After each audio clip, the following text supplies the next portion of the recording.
எந்த சிபிஐ வழக்குக்காக prevention money laundering act 2000 கீழே என்ஃபோர்ஸ்மெண்ட் டைரக்டரேட் ஒரு 6-7 மாதங்களுக்கு முன்னாடி போய் ரெய்டு பண்ணாங்களோ அந்த கேஸ் முடிஞ்சிச்சு, அந்த கேஸ் குவாஷ் ஆயிடுச்சு மெட்ராஸ் ஹைகோர்ட்டில்.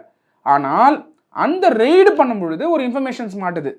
அந்த இன்ஃபர்மேஷன் தான் municipal administration and water supply, சிம்பிளாக சொன்னால் MAWS டிபார்ட்மெண்ட் ஜாப்ஸ்.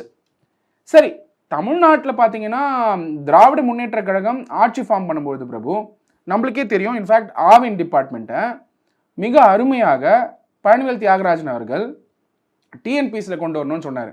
டிரான்ஸ்போர்ட் ஜாப்ஸையும் வந்து செந்தில் பாலாஜி எபிசோடுனால அதிமுக கவர்மெண்ட் இது நடந்ததை இந்த கவர்மெண்ட் எப்படி கவுண்டர் பண்ண போகிறாங்கன்றதுக்காகவும் திருப்பி அந்த மாதிரி ஒரு ஸ்கேம் நடந்துடக்கூடாதுன்றதுக்காக டிஎன்பிசியில் கொண்டு வரதுக்கான முயற்சிகள் கவர்மெண்டோட டைரக்ட் ரெக்ரூட்மெண்ட்ஸ் எல்லாமே வந்து டிஎன்பிசி மூலியமா நடைபெறணும் அப்படிங்கிறது தான். ஆனால் MAWS பொறுத்த வரைக்கும், அதாவது municipal administration and water supply, திராவிட முன்னேற்ற கழகமுடைய ஆட்சியிலையும் சரி, இதுக்கு முன்னாடி அதிமுக ஆட்சியிலையும் சரி, ரெக்ரூட் பண்ணக்கூடிய, அதாவது 2 விதமாக பார்க்கணும் பிரபு.